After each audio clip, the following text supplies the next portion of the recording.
Welcome to Silent Vendetta, where shadows speak and secrets unfold. The Appalachian Mountains are among the oldest geological sentinels on this planet.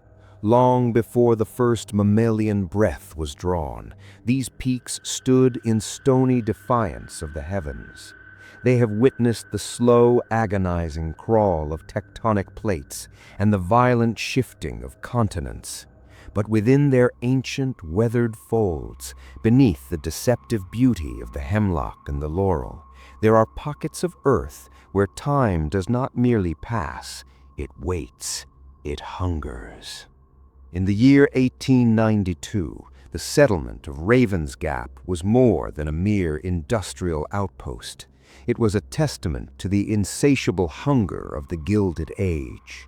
While the cities of the East Coast began to glow with the birth of electricity, the men of Raven's Gap were tunneling backward into a primordial darkness. They sought to extract the lifeblood of the mountain, unaware that the mountain had its own designs for their blood. This is a history of industrial ambition meeting an ancient macabre reality, a tragedy that left no survivors, no echoes, and ultimately no sound. This is not merely another disaster recorded in the dry ledgers of the 19th century. We have previously explored the cursed mystery of Harrow's Creek, 1888, and the dark history of Blackthorn Survey House, 1897. Yet Raven's Gap occupies a more somber and terrifying coordinate in the archive of the lost. In the clandestine circles of historical horror, it is known simply as the Silent Mine. In the bitter winter of 1892, a catastrophic event occurred that effectively erased every living soul within the gap. But the horror did not lie in the loss of life alone. It lay in the unprecedented disappearance of sound. In the harrowing days leading up to the final collapse, witnesses from the surrounding ridges reported a phenomenon that defied the laws of physics. The mountain had gone quiet. The rhythmic, industrial thud of the steam-driven fans ceased. The birds abandoned the trees.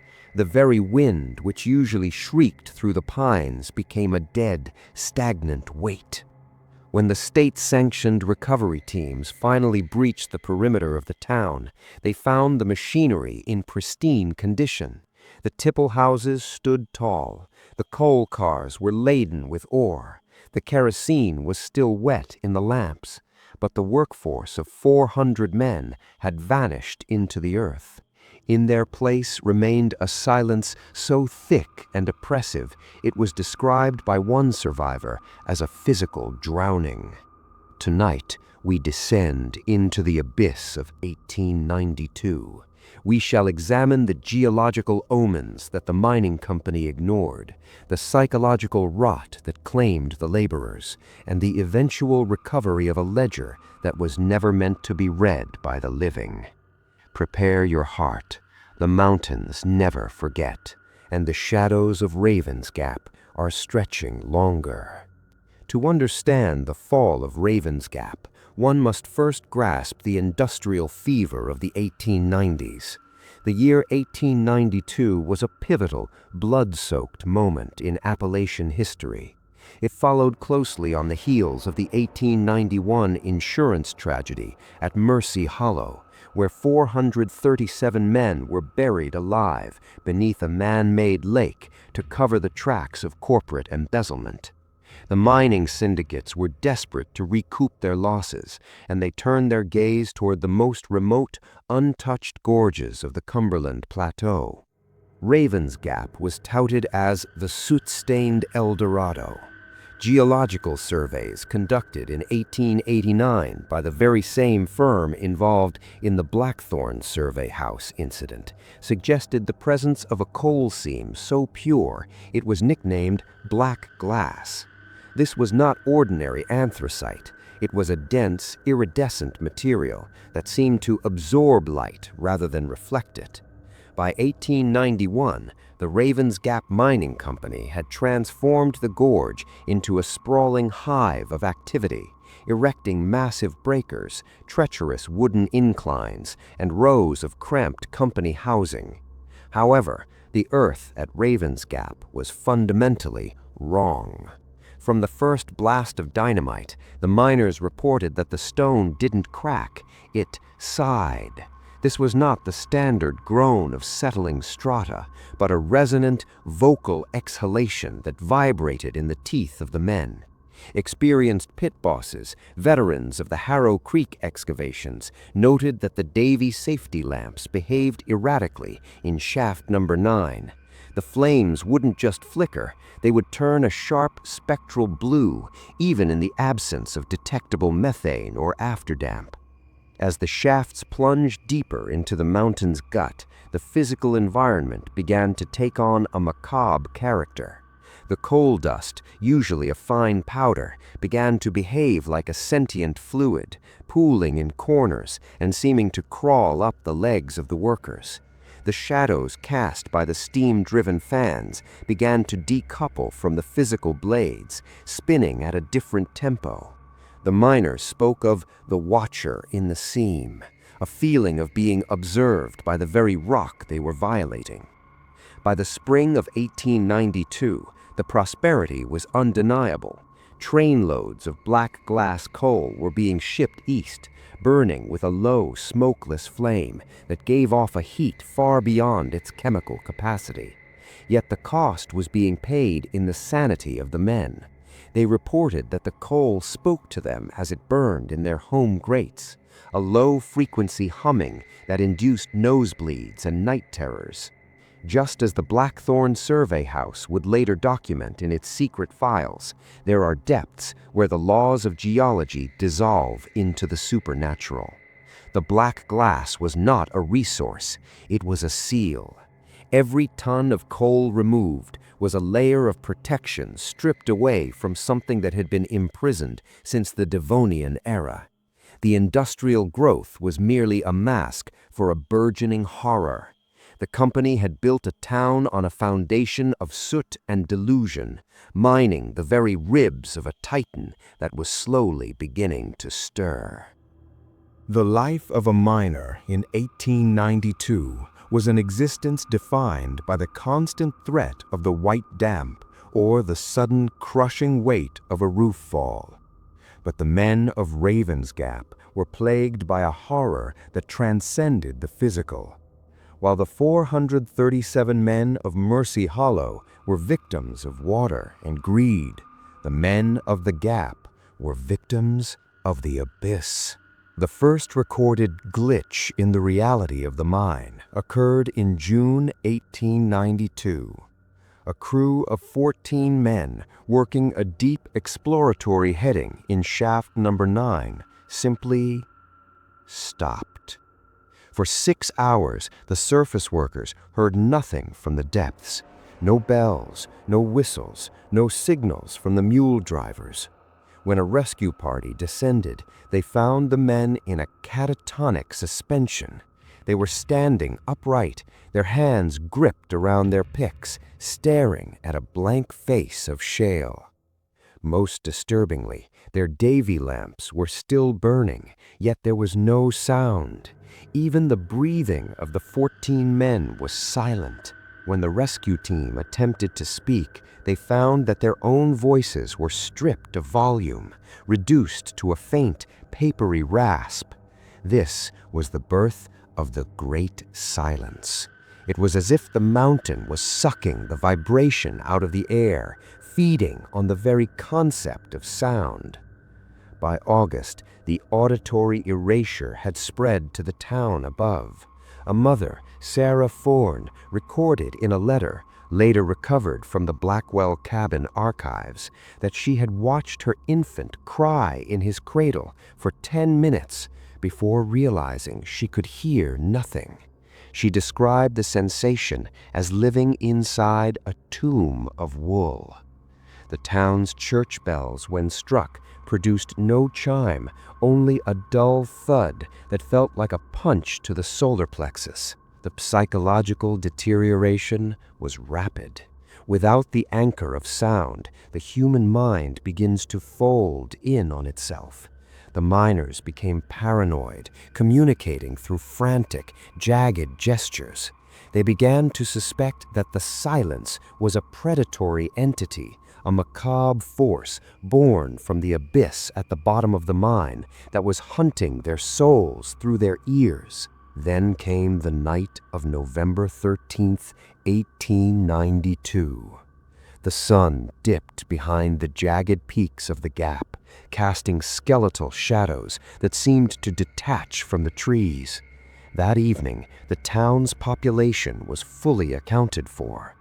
By dawn, the gap was a necropolis of standing structures. There were no signs of a struggle, no evidence of a gas explosion, and no bodies in the streets. The night simply swallowed them. The Grimshaw House narrative style often focuses on the atmospheric dread of such moments, and Raven's Gap was the pinnacle of this mon.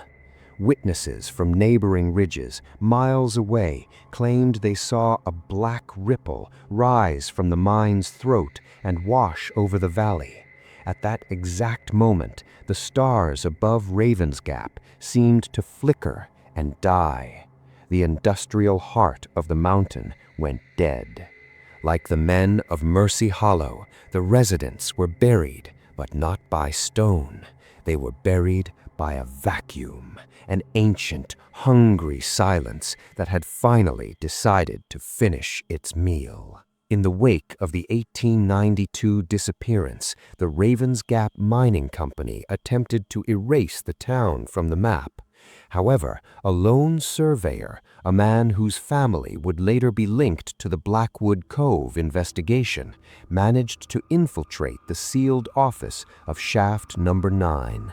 There, behind a wall that had been hastily bricked over, he found the Ledger of the Deep.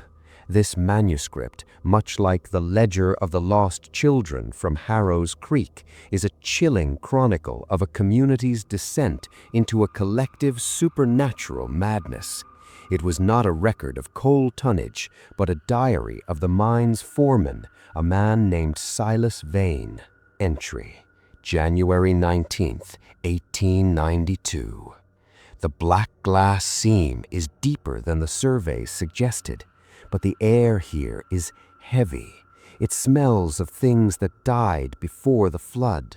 The men complain of a ringing in their ears that won't cease, yet when I stand in the heading, I hear nothing, not even my own heart. It is as if the mountain is listening to us, and in its listening, it is taking our voices away. Entry: May 14th, 1892. Today we broke through a thin layer of crystalline rock. Behind it was not coal, but a void, a darkness so absolute it extinguished the lamps instantly. We sealed it back up, but the silence came through the cracks. It's a physical thing now, a cold, gray mist that settles in the lungs. My daughter tried to sing today, and nothing came out but a dry whistling sound. She wept, but I could not hear her tears hit the floor. Entry: September 30th, 1892. The black glass is changing. It pulses. When the light of a lantern hits the seam, I see shapes moving behind the surface, things with too many limbs, carved from the same iridescent soot. The men are no longer miners. They are acolytes. They spend hours pressed against the coal, listening to the great silence. They say it's telling them to come home. The ink in this ledger is turning thick and oily. It smells of the deep. Entry: November 12th, 1892. The final entry. It is midnight, or perhaps it is noon. Time has no meaning when the sound is gone. The wall is open. The thing born from the abyss is standing at the edge of the shaft. It does not want our coal.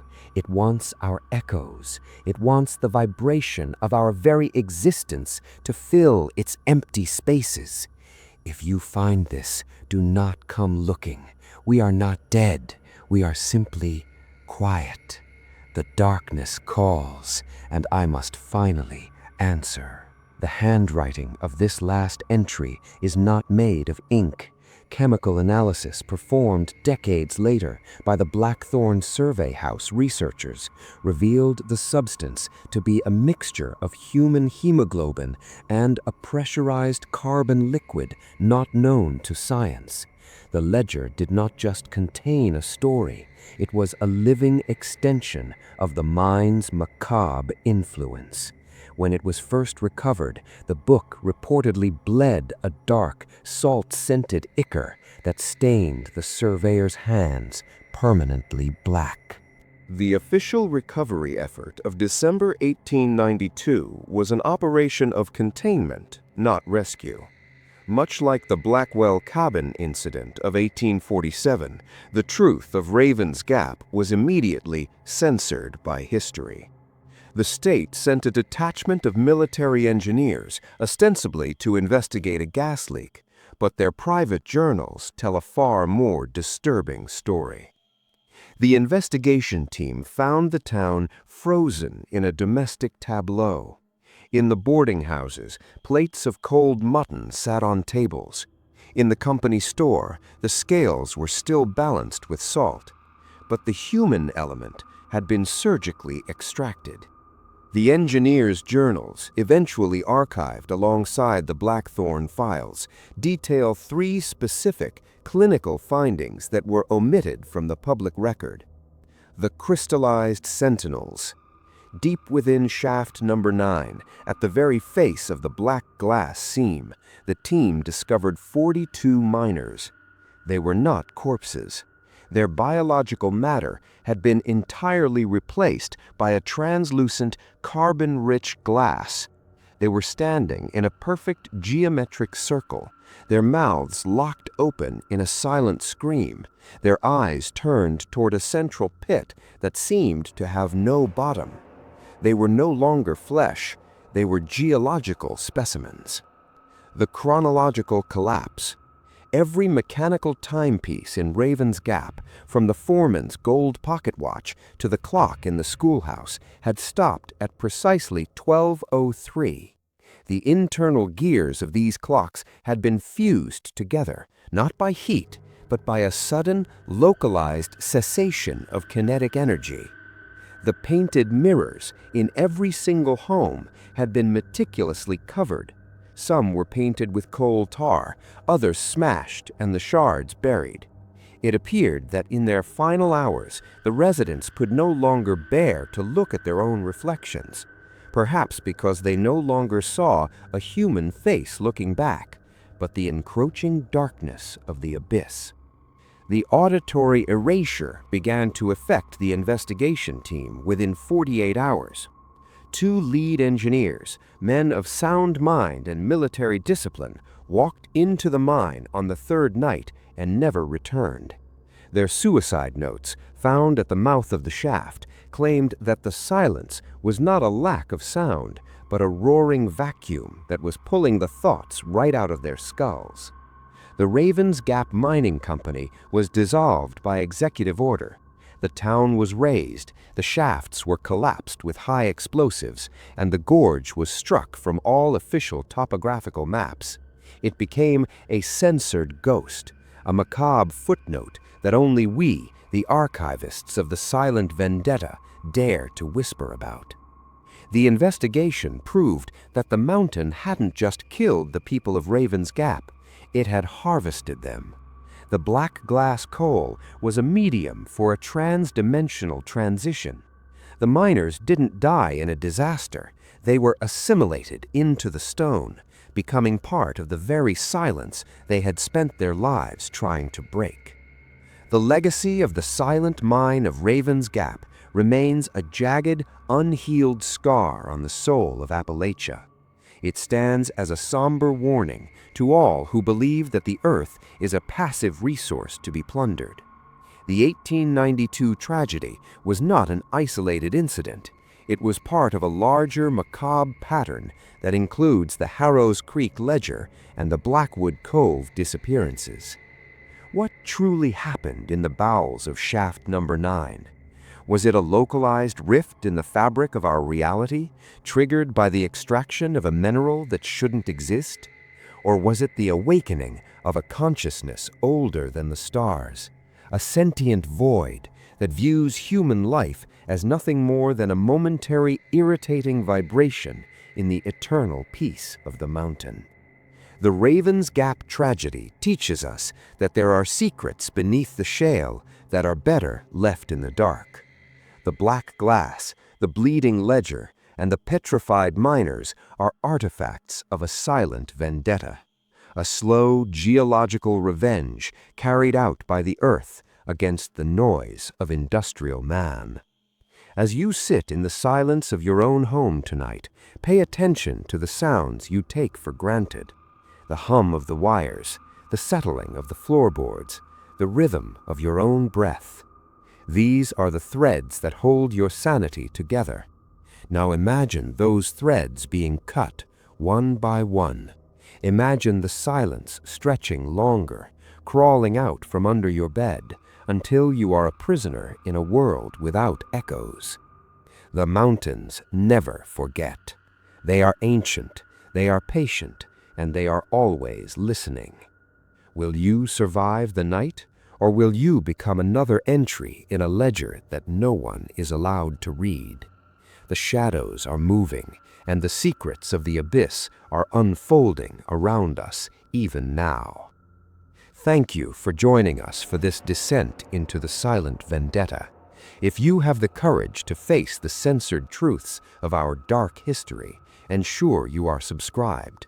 There are more ledgers to unseal, more cabins to investigate, and more horrors born from the abyss waiting to be whispered. Subscribe now.